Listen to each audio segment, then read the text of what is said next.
እሺ ጋይስ አሁን እንግዲህ ወደ ከሰርጀሪ በኋላ የሚተኙበት ቦታ አለ። ነርሶች ዶክተሮች እየተመላለሱ እዚህ ነው ቼክ የሚያደርጓቸውና የወር የቤት ኪራይ ስንት ነው? እሱ ልጅ እንዲሆን መርጫለሁ ነው።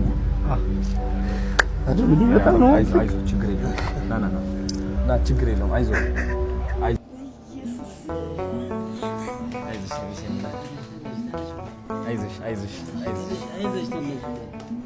ማህበራዊ ሚዲያ ብዙዎቻችን ለዳንስ፣ ለቀልድ ወይም ለጊዜ ማሳለፊያ እንጠቀምበታለን።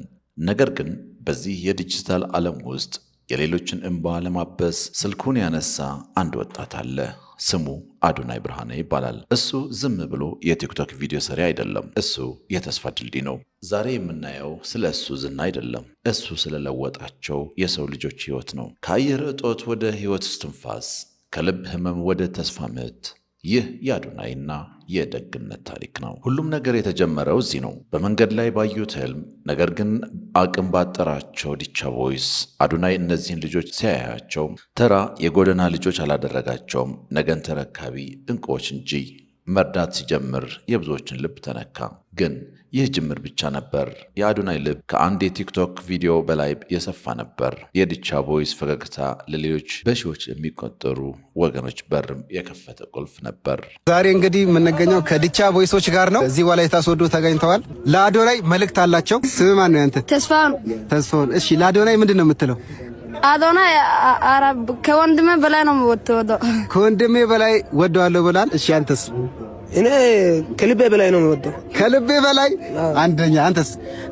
ታዋペታይሻペተምቼፔ አተረዶሰ አዶናይ ከፍ ገላታ ሰጋንደያ ነው ሸታኑ መቸታ ከፍ ዶሰስ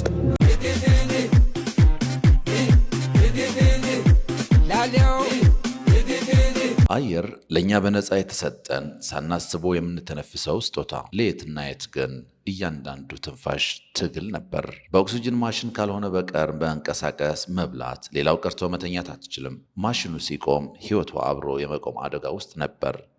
ቤተሰቦቿ ተስፋ ቆርጠውም ነበር። የሕክምና ወጪው ከአቅም በላይ ነው። አዶናይ ወደዚህ ቤት ሲገባ ይዞት የገባው ገንዘብ ብቻ አልነበረም። ይዞት የገባው እስትንፋስ ነበር። ለየትና የትና ለቤተሰቦቿ የደረሰላት ድጋፍም ዳግም እንድትወለድ አድርጓታል። ሰው ለሰው መድኃኒት ነው ማለት ይህ ነው።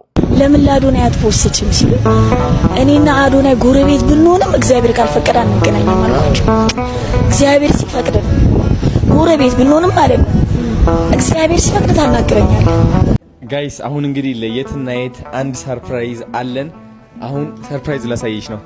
ዝግጁ ነሽ? እስኪ አይንሽ ጨፍኝ። ነይ አይንሽ ጨፍኝና ተራመጂ፣ ቀስ ብለሽ ማለት ነው። እሺ? አዎ ቆሚ እዚህ ጋር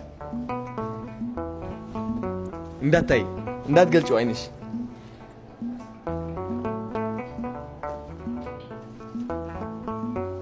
አሁን መግለጽ ትችያለሽ አይንሽ።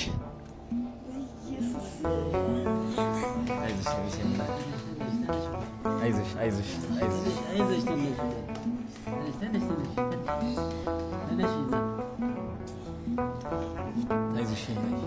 የሻለቃ አሊ በርኬ ልጅ የገንዘብ ድጋፍም ተደረገላት።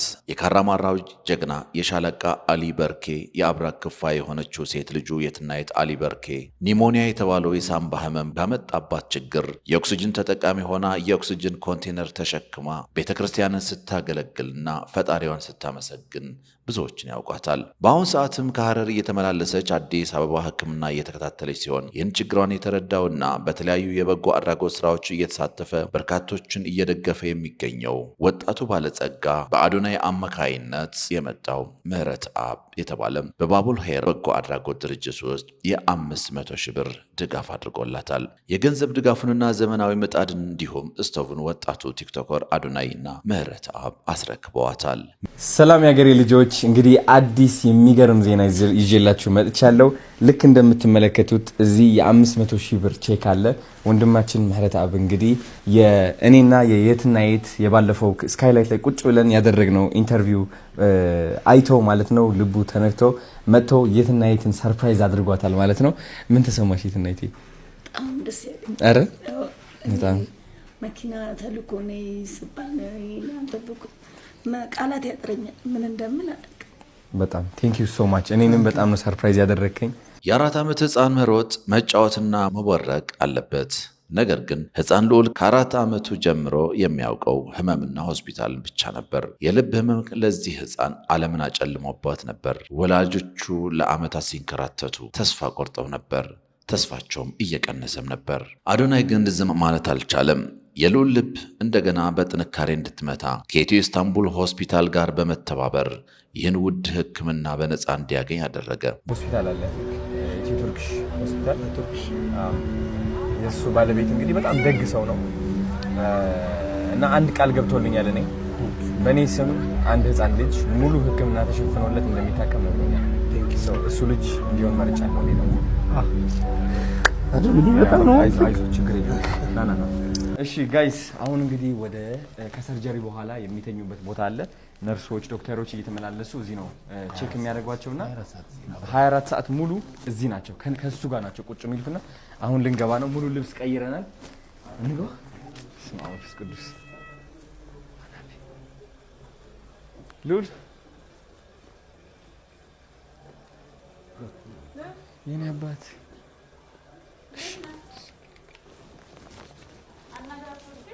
ዛሬ ልዑል ተስፋ አለው። የቀዶ ሕክምና ተደርጎለት የሕክምና ክትትል እየተደረገለትም ይገኛል። ያንን የተሰበረ የልዑል ልብ የአዶናይ ደግነት ጠገነው።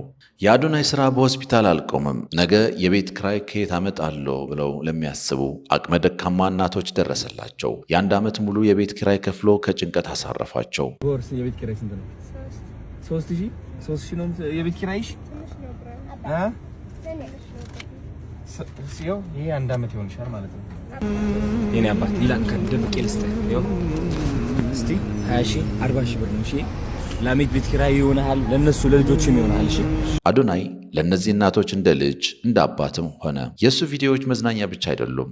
የሱ ቪዲዮዎች የሰብአዊነት ምስክርነቶችም ናቸው። አዶናይ ያስተማረን አንድ ነገር አለ። ዓለምን ለመለወጥ የግድ ሚሊዮነር መሆን አይጠበቅብንም። የሚያስፈልገው ቀና ልብና ለመርዳት መወሰን ብቻ ነው። ለዲቻ ቦይስ፣ ለየትና የት፣ ለልዑል፣ ለእናቶች፣ ለሌሎች የደረሰው ይህ ወጣት የዘመናችን የደግነት ተምሳሌት ነው። በቲክቶክ የጀመረው ጉዞ ዛሬ በገሃዱ ዓለም የሰዎችን እንባ እያበሰ ነው። ፈጣሪ ለአዶናይና ለመሰል ደጎች ዕድሜና ጤና ይስጥልን። ሰላም፣ ፍቅር፣ ጤና ለሁሉም። 1 2 3 ይሄ ቴንክ ዩ ብራዘር። የታባት የኔ አባት ይሄ ፍላወር ደግሞ ምትንላል የኔ አባት